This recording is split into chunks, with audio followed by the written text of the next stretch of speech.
या उपाधी माझी गुप्त, चैतन्य असे सर्वगत, ते तत्वज्ञ संत स्वीकारती.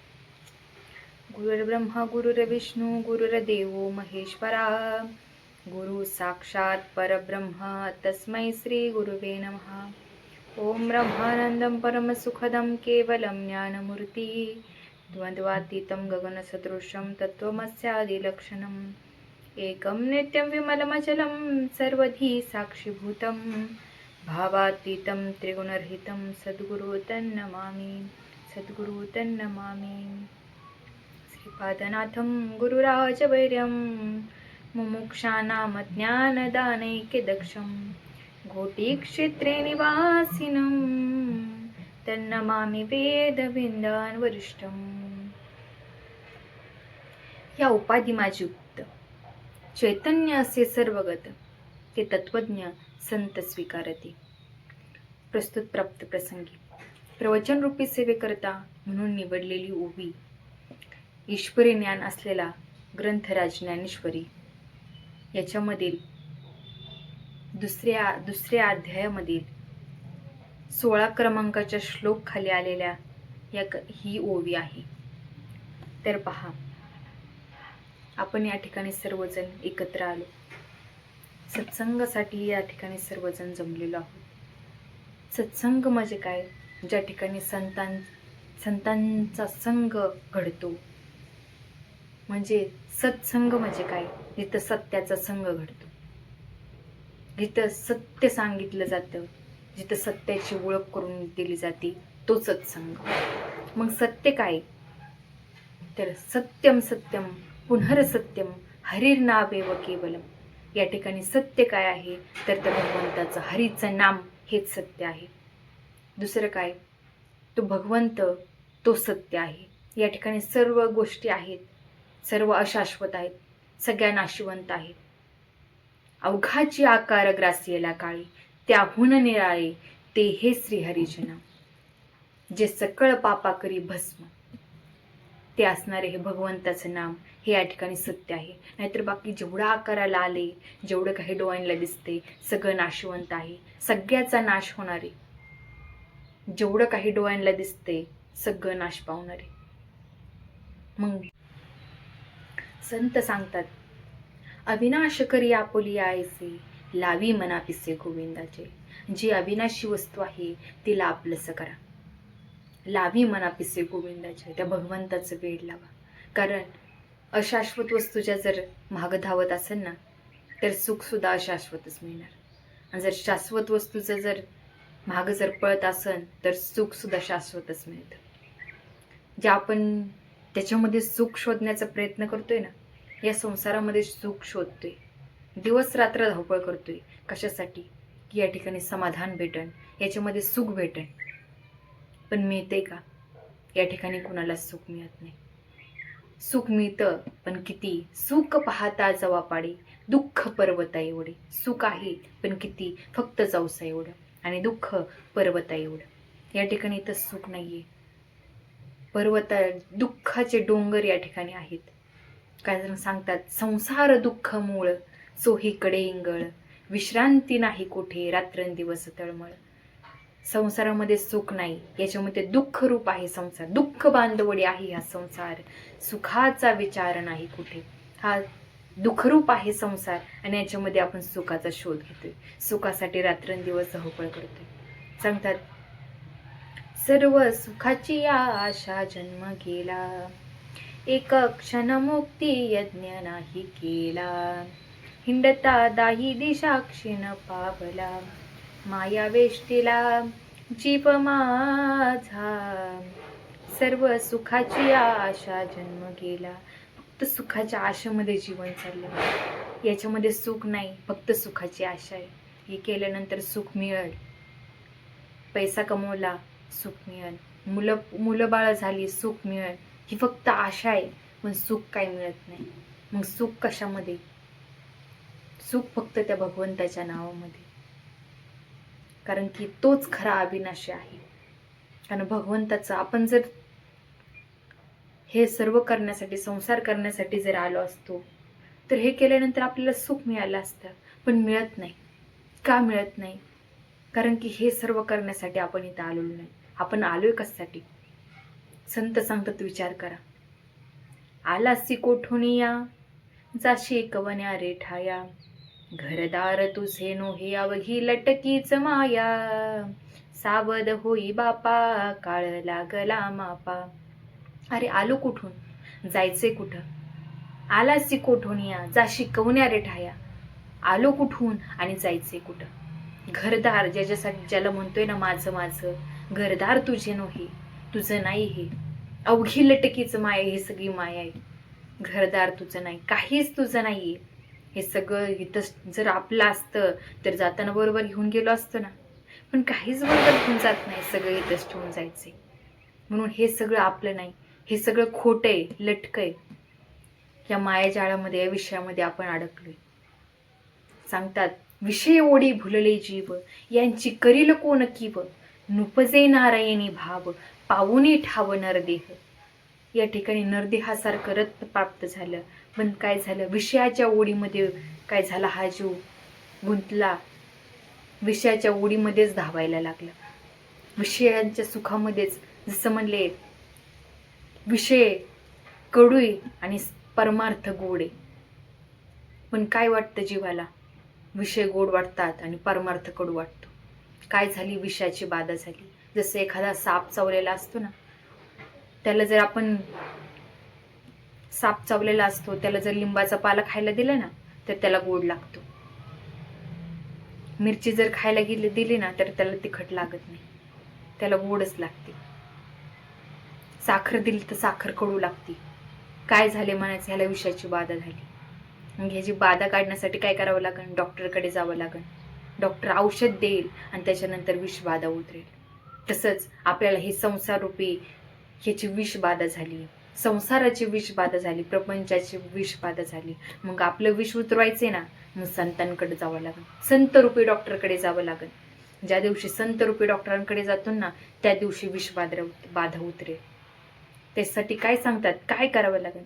ब्रह्मरस घी काढा, तेने पिढा वारेल. ब्रह्मरसाचा काढा देत असतात संत. ते डॉक्टर काय देते? संत रूपी डॉक्टर देतात, ब्रह्मरसाचा काढा देतात. ब्रह्मरस घी काढा, तेने पिढा वारेल. पाठीमागे लागलेली जी पिढा आहे ना, कोणती पिढा? 83,09,999 योनीमध्ये जन्माला येणं मरणं, जन्माला येणं मरणं, हा इतका एवढा मोठा प्रवास आहे. एक एक योनी कोटी कोटी फेरा, मग लागे वारा मानवाचा. या योनीमध्ये, एक एक योनीमध्ये कोटी कोटी वेळा जन्म घेतोय, मरतोय. या ठिकाणी हा पाठीमागे लागलेली पिढा आहे. ही पिढा जर संपवायची असेल, हे जर जन्म मरण जर संपवायचं असेल ना, तर त्यासाठी एकच करावं लागेल, ब्रह्मरसाचा काढा घ्यावा लागेल. ब्रह्मरसाचा काढा म्हणजे नेमकं तरी काय? त्याच्यासाठी एक पथ्य सांगतात. ब्रह्मरसाचा काढा घ्यायचा आहे, ते औषध दिले, पण औषधाला पण पथ्य असतं. सांगतात, डॉक्टर सांगतात आपल्याला एखादा आजार झालाय, आजार झाल्यानंतर त्या आजारासाठी काही पथ्य असतात. तसंच हे ब्रह्मरसाचा काढा घ्यायचा आहे. पाठीमागची जर पिढा संपायची असेल ना, तर त्यासाठी एक पथ्य नाम विठोबाचे अनेक वाचन सेवी. त्यासाठी पथ्य काय? ते विठोबाचं नाम घ्या. अनेक वाचन सेवी. अनेक वाचन सेवी म्हणजे काय? हे वाचन येते घ्यायचं नाही. आपल्याला 4 वाणी आहेत इथं, परा, पच्चंती, मध्यमा आणि वैखरी. या ठिकाणी आपल्याला त्याचं स्मरण, भगवंताचं ते नाम कशाने घ्यायचे? तो ब्रह्मरसाचा काढा कशाने घ्यायचे माहितीये का? या परावाणीने. पश्चंती, मध्यमा आणि वैखरी या तिन्ही वाणीने आपल्याला त्याचं नामस्मरण नाही करायचं, तर परावाणीने त्याचं भगवंताचं स्मरण करायचं. ज्या दिवशी त्या वाणीने स्मरण करू ना, तो भगवंत निश्चित आपली हाक ऐकतो आणि मागलेली पीडा निश्चितच संपून जाते.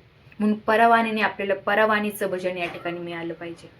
आणि ते भजन सद्गुरू जोपर्यंत जीवनामध्ये, खरे सद्गुरू जीवनामध्ये येत नाही, दयाळू, ब्रह्मनिष्ठ, जन्म मरणाचा फेरा तोडणारे, ते सत्य असं भगवंताचं नाम जोपर्यंत जीवनामध्ये येत नाही, परावाणीने जे नामस्मरण करतो तेच निश्चित भगवंतापर्यंत जात असतं.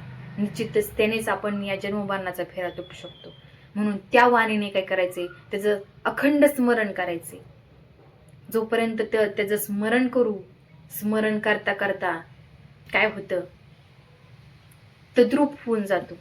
स्मरणाने काय होतं म्हणजे जसं एखादी आपण ऐकतो, बऱ्याच वेळा ऐकलंय, एक भिंगुरडी असते, आईला घेऊन येते, तिच्या घरट्यामध्ये ठेवती आणि काय करते, येता जाता त्या भिंगुरडीला टोचा मारते.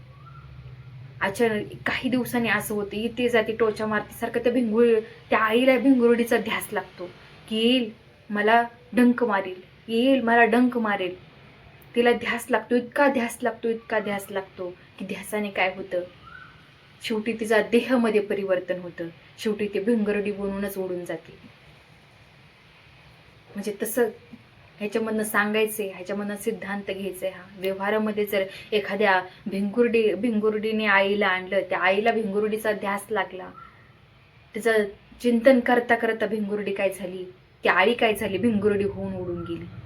तसंच ते भगवंताचं स्मरण करता करता करता काही शेवटी भगवंत रूपच होऊन जातो. अनंत जन्मापासून आपण पाहायला गेले तर आपण भगवंत देवच आहे.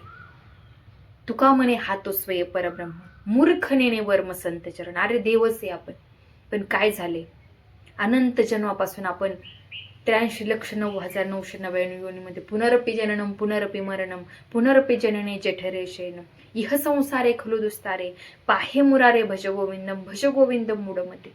या ठिकाणी जन्माला येणं, मरणं, जन्माला येणे आणि कित्येक जन्म घेतले, आणि जन्म घेत असताना त्या प्रत्येक जन्मामध्ये गेल्यानंतर त्याच्यामधले काय विषय असतील ते अंतकरणाला चिटकलेले आहेत, त्याचे गुण अंतकरणाला चिटकलेले आहेत. जसं आपण पाहतो, म्हणले म्हशीने जर शेण टाकलं, म्हणले खाली शेण टाकल्याबरोबर त्याला काय होतं, लगेच खाल्लं माती लागते.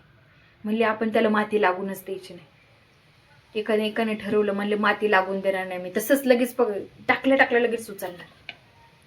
म्हशीने शेण टाकलं आणि टाकलं उचललं तरी खडे त्याला लागतेच, माती त्याला लागलेलीच असते. तसंच जसं शेण टाकल्याबरोबर त्याला जशी माती लागते, टाकल्या उचललं तरी माती लागली. तसंच आपण या अंतकरणावरती कित्येक जन्म घेतले ना, कित्येक जन्म घेतल्यानंतर त्या जन्माची घाण आपल्या अंतकरणावरती लागलेली नाही का? कित्येक जन्म घेतले, त्याचे गुणदोष आपल्या अंतकरणाला चिटकलेले, अंतकरण मलिन झाले. या अंतकरणावरती त्याचे काय झाले, अंतकरणावरती त्याचं पडळ आले, त्याचं आवरण आले, आणि आवरण आपल्याला बाजूला करायचे. संतांच्या कृपेने ते ज्यावेळेस आवरण बाजूला होईल त्यावेळेस आपण निश्चितच आपलं स्वरूप या ठिकाणी काय होईल, प्रगट होईल. तर ते तसं पाहायला गेलेलं आपण देवच आहे, फक्त काय करायचे, त्याच्यावरती जे आवरण आले ते आवरण काढायचे. संतांच्या कृपेने, सद्गुरूंच्या कृपेने सद्गुरू काय करतात, त्याच्यावरती आलेलं आवरण बाजूला करतात. आपण देह नाही, आपण आत्मस्वरूप आहोत, आपण देवच आहोत याची आपल्याला ओळख करून देतात. मगाशी प्रश्न विचारला होता, आपण आलो कुठून आणि जायचंय कुठं?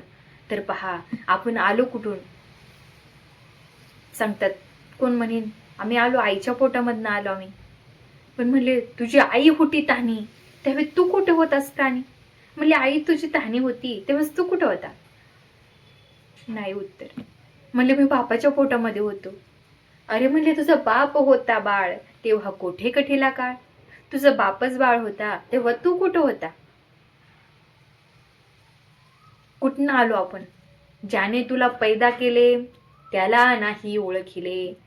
अरे ज्याने आपल्याला जन्माला घातलं, या जगामध्ये आणलं, त्यालाच आपण विसरून गेलो. आपण आलो कुठून? म्हणले जसं समुद्राचं पाणी आहे.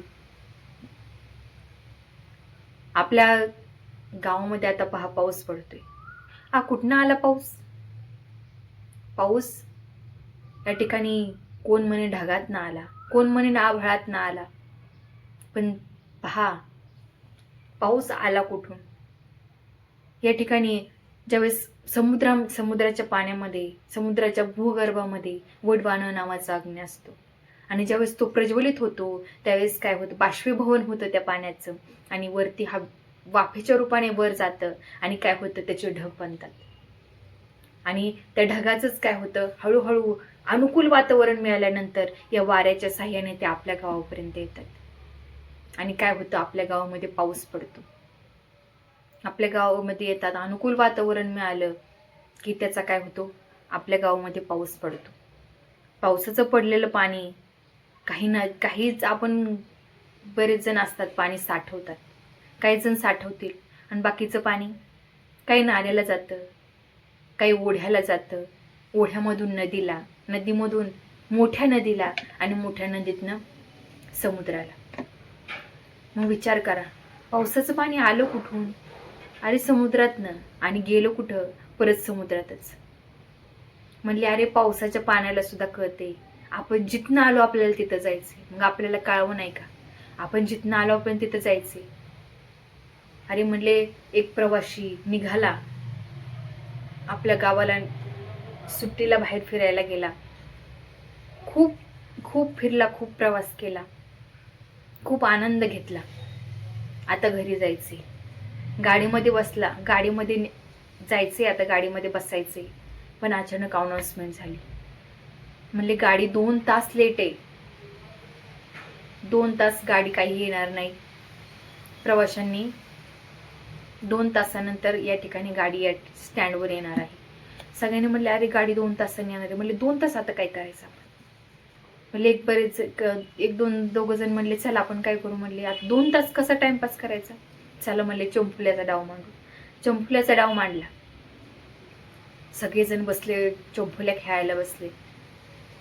इतके खेळ रंगला, इतकं खेळ रंगला, 2 तास कसे झाले कळालेच नाही. 2 तासानंतर आता अनाउन्समेंट झाली, 1-2 मिनिटामध्ये गाडी प्लॅटफॉर्मवर येणार आहे. सगळ्या प्रवाशांनी काय व्हा, सावध व्हा, आपल्या बॅगा काय करा, उचलून सज्ज राहा, या ठिकाणी गाडी 2 मिनिटामध्ये प्लॅटफॉर्मवर येणार आहे. आता जेवढे खेळणारे होते सगळ्यांनी पटकन बॅगा आपल्या उचलल्या, गाडी यायची, आपल्याला निघायचं. आपण काय थोडा वेळ करमणुकीसाठी खेळ खेळत होतो, पण दोघं जण जे होते ना, इतके खेळामध्ये रंगले होते, इतके खेळामध्ये रंगले होते की 2च कवड्या आतमध्ये जायच्या राहिल्या होत्या. सगळ्या कवड्यामध्ये आतमध्ये गेल्या, 2 कवड्या राहिल्या फक्त आतमध्ये जायच्या. आणि इतका खेळ रंगला, इतका खेळ रंगला, त्यांना गाडी यायचं सुद्धा भान राहिलं नाही. म्हणले गाडी यायची, म्हणले जाऊ द्या आपला खेळ मोडून, म्हणले इतका रंगलाय खेळ, आता कसं सोडायचं. इतका खेळमध्ये रंगून गेले, गाडी आली आणि गेली सुद्धा, तरी ह्यांचा डाव काय उठला नाही. यातनं सांगायचंय काय की जसे ते प्रवासी प्रवास करण्यासाठी आले, फिरण्यासाठी गेले, पण आता आपल्या घरी जायचे हेच त्यांच्या लक्षात नाही राहिलं. खेळामध्ये इतके रंगले की आपल्या घरी जाण्याचं सुद्धा भान नाही राहिलं. तसं आपलं झाले. आपण सुद्धा या संसार रूपी या पृथ्वी तलावरती आलो ना, मनुष्य देह मिळाला, या ठिकाणी आपण प्रवासीत,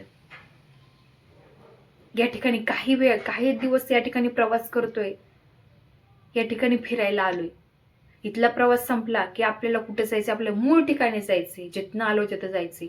पण काय झालं, आपण विसरलो, या विषयामध्येच इतकं रंगून गेलो, इतका गुंगून गेलो, आपल्याला कळना आपण कुठनं आलो, जायचंय कुठं विसरून गेलो. सगळं काही विसरून गेलो, इतकं खेळामध्ये रंगून गेलो. याच्या खेळाचा इतका आपल्यावरती परिणाम केला, आपण आपलं मूळ ठिकाणच विसरून गेलो. सांगतात चलो मुसाफिर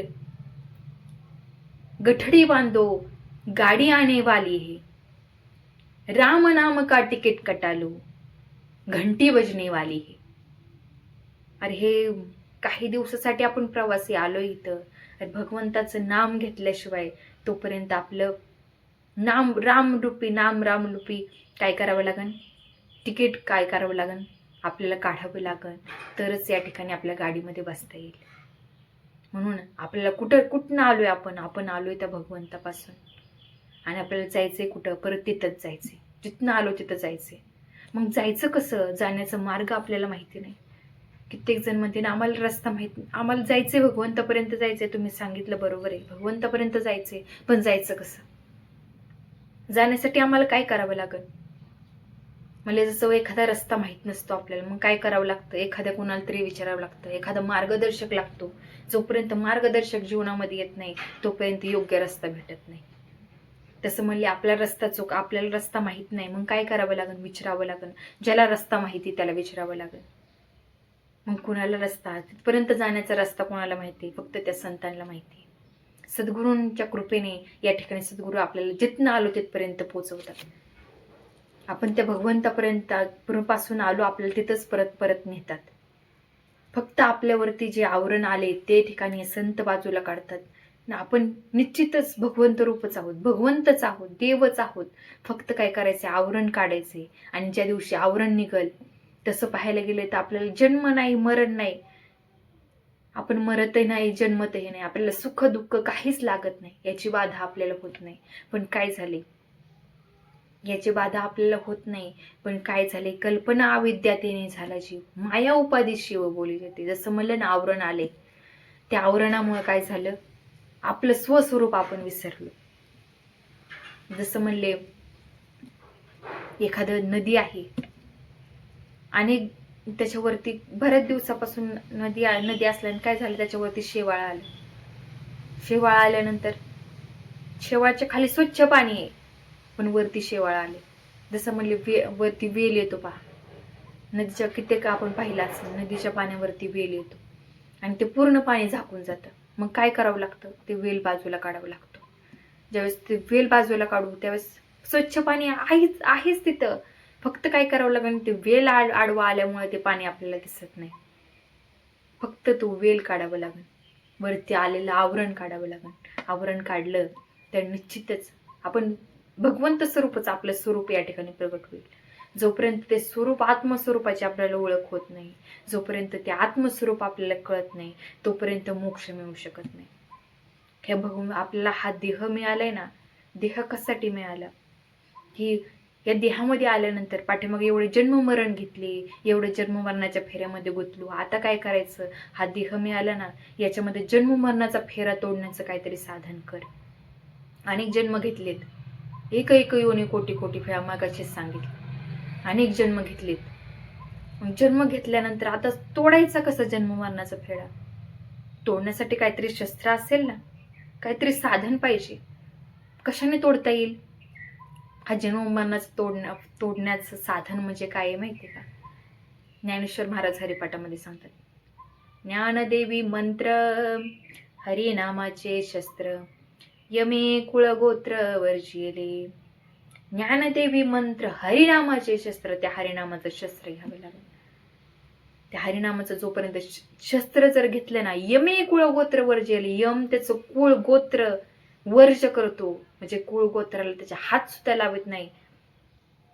जर त्या भगवंताचं, त्या हरीचं नाम घेतलं, नामरूपी शस्त्र घेतलं, आणि त्या शस्त्राने या जन्ममानाचा फेरा तुटू शकतो. नामाशिवाय उपायच नाही. नाम घेता उठाउटी, होय संसाराची तुटी. संत सांगतात पहा, तुकाराम महाराज सांगतात, नाम घेतल्याबरोबर जन्ममरणाचा फेरा या ठिकाणी तुटतो. नामा परते साधन नाही, जे तू अनेक करशील काही, अनेक कितीही साधन करा, नामाशिवाय जन्ममरणात तोडण्याचं साधन नाही. तुकाराम महाराज ओरडू सांग, ठाकरूने सांगे तुका, अरे नाम घेता राहू नका. हाकारून सांगतात, नाम घेतल्याशिवाय राहू नका. जोपर्यंत नाम घेत नाही तोपर्यंत जन्ममरणाचा फेरा तुटू शकत नाही, म्हणून नाम घेतल्याशिवाय राहू नका. संत सांगायला येतात, संत निरोप, त्यांचं काम निरोप द्यायचे. आपल्याला तो निरोप आपल्याला ऐकायचा का नाही ऐकायचं हे आपल्यावरती. संत सांगायला येतात, संतांचं काम सांगणे, ऐकायचं का नाही ऐकायचं आपल्यावरती.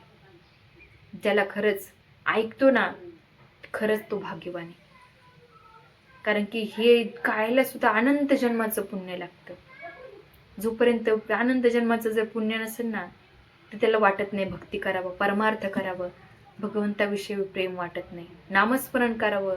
जन्ममानाचा फेरा कसा तुटन असं वाटणं कुणालाही होत नाही. असं ज्याला होतं ना, तो खरंच भाग्यवान आहे. त्याचा कोटी अनंत जन्माचं पुण्य आहे, म्हणून त्याला असं वाटते. तुकाराम महाराज म्हणतात की, जन्मोजन्मी आम्ही भवपुण्य केले, तेव्हा या विठ्ठले कृपा केली. अनंत जन्म किती आम्ही जन्मोजन्मी आम्ही बहुपुण्य केले, खूप पुण्य केलं. हा अभंग मला वाटते नामदेव महाराजांचे.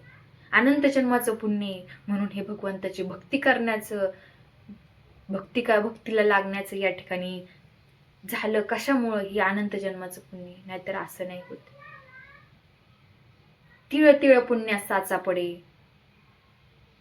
तिळ तिळ पुण्य या ठिकाणी जोडून या ठिकाणी ह्या भगवंताच्या भक्तीला आपण लागलेलो. भगवंताच्या भक्तीला लागण्यासाठी तिळ तिळ पुण्य या ठिकाणी जमा झालेलं असतं. अनंत जन्माचं पुण्य, अनंत जन्मामध्ये पुण्य जे काही पुण्य केले त्या पुण्याचं फळ म्हणून या ठिकाणी आपल्याला भक्ती करावीशी वाटते. की आपण भक्ती पण कशी आहे, जोपर्यंत खरे सद्गुरू जीवनामध्ये येत नाहीत तोपर्यंत ती खरी भक्ती जीवनामध्ये येत नाही.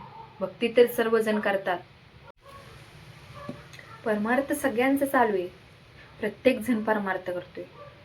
बघा ज्ञानेश्वर महाराज सांगतात,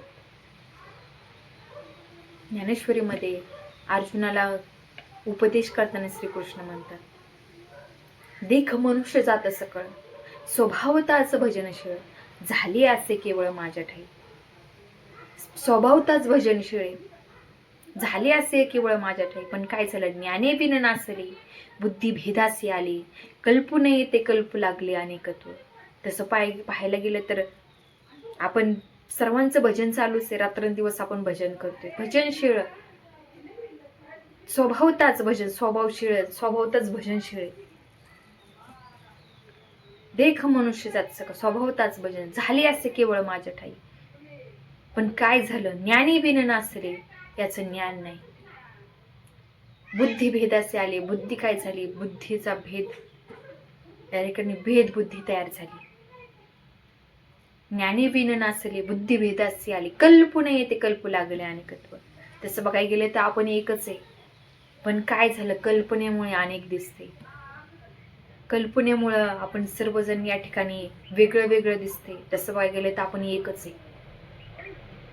भगवान, देव, आपण आणि संत याच्यामध्ये काही फरक नाही, एकच आहे. फक्त काय झालं, भेदबुद्धीमुळे आपल्याला वेगळं दिसते, कल्पनेमुळे सगळे वेगळं दिसतात. जसं पाहायला गेलं तर सांगतात की सूर्य एकच आहे, हजारो घडे भरून ठेवलेत, सूर्याचं सर्वांमध्ये प्रतिबिंब पडते, हजारो घड्यांमध्ये प्रतिबिंब पडतं. मग आपण म्हणतो का सूर्य हजार आहेत म्हणून? नाही ना, आपण काय म्हणतो, सूर्य एकच आहे, हे सर्व त्याचे प्रतिबिंब आहे. तसंच आपण सुद्धा सर्वांमध्ये फक्त हे काय प्रतिबिंब आहे. पाहायला गेलं तर सूर्य तसं तो भगवंत एकच आहे, आपण सर्वजण एकच आहोत. फक्त काय झाले, कल्पनेमुळं आपल्याला अनेक दिसते. फक्त ती कल्पना बाद करायची, आणि कल्पना बाद होती फक्त संतांच्या कृपेमुळे. जोपर्यंत ते आत्मस्वरूपाचं ज्ञान होत नाही, आत्मस्वरूपाचं ज्ञान झालं या ठिकाणी त्याला जन्म नाही, मरण नाही, पाप पुण्य काहीच त्याला लागत नाही. तुकाराम महाराज म्हणतात, तुका म्हणे आम्ही झालो अग्निरूप, लागून येते पाप पुण्य अंग, आम्हाला काहीच लागत नाही, आम्ही अग्निरूप झालो. ते आत्मतत्व या ठिकाणी मिळालं. म्हणून सांगतात की संतांना ते आत्मतत्व भेटलेलं असतं. या उपाधी माझी गुप्त, उपाधी म्हणजे हा देह, देहामध्ये जे गुप्त रूपाने भरलेलं जे चैतन्य आहे ना, ते संत पाहत असतात. गुप्त रूपाने आहे, फक्त ते काय करायचं, गुप्त आहे, प्रगट करावं लागेल, आणि ते संतांनी प्रगट केलेलं असतं. त्यामुळे संत कुणाचा कर्म पाहत नाहीत, कुणी कसाही कर्म केलेला असो. अजमेळाचा उद्धार झाला, वाल्यकोळ्याचा उद्धार झाला, नारद मुनी जीवनामध्ये आले, वाल्यकोळ्याचा त्याचं कर्म कसं होतं सर्वांनी कथा ऐकलेली आहे. किती पापी होता, एक जरी माणसांना लुटायचा, ब्राह्मणांना मारायचा, एवढं मोठं पाप त्याने केलं होतं. ते सांगतात 7 रांजणं त्याची भरली होती. एक जर ब्राह्मण मारला, एक जरी माणसाला मारलं ना, तर एक मोहरी एवढा खडा त्या रांजणामध्ये टाकायचा. असे 7 रांजण भरले होते. आणि रांजण केवढा मोठा होता, एका रांजणामध्ये 7 हत्ती पळू शकत होते, एवढा रांजण मोठा होता. असे 7 रांजण त्याचे भरले होते. एवढा पापी असताना सुद्धा नारद मुनी जीवनामध्ये आले आणि उद्धार झाला. नारद मुनीने जर कर्म त्याचं पाहिलं असतं तर त्याचा उद्धार झाला असता का? रामाच्या आधी रामायण लिहून ठेवलं, एवढी त्याची ख्याती झाली, एवढं त्याचं थोर भाग्य, एवढं त्याला थोर पदावरती बसवलं. मग आपण संत त्याचं कर्म, कुणाचं कर्म पाहत नाही, संत त्याच्यामधले चैतन्य पाहतात. म्हणून सांगतात चैतन्य असे सर्वांमध्ये ते चैतन्य भरले आहे. ते तत्वज्ञ संत स्वीकारले, ज्यांच्याकडे ते तत्व असतं, आत्मस्वरूप असतं ना, ते संत त्याचा स्वीकार करतात. ते सर्वांमध्ये माणूस पाहत नाहीत, ते सर्वांना देवच बघतात. सर्वांमध्ये असणारा तो आत्माच पाहतात. कारण की आत्म्याला काहीच लागत नाही, हे सर्व करतो ना आपण. फक्त मनाने काय केले, आपण बांधून घेतले, मुक्त होता परी बळी झाला बद्ध. घेऊन या छंद माझे माझे, माझं माझं म्हणून याच्यामध्ये गुंतून बसले. तसं पाहायला गेलं तर आपलं काहीच नाही, आपण ह्याच्यामधनं वेगळे अलिप्त आहे. फक्त काय झाले, संतांची जोपर्यंत कृपा होत नाही, जे आवरण आहे जोपर्यंत बाजूला होत नाही, तोपर्यंत आत्मस्वरूप प्रकट होत नाही. ज्यावेळेस संतांची कृपा होईल, ते आवरण बाजूला होईल, आत्मस्वरूप आपोआप प्रकट होईल. त्यामुळं झालेली ती सेवा आहे ती संतांच्या चरणी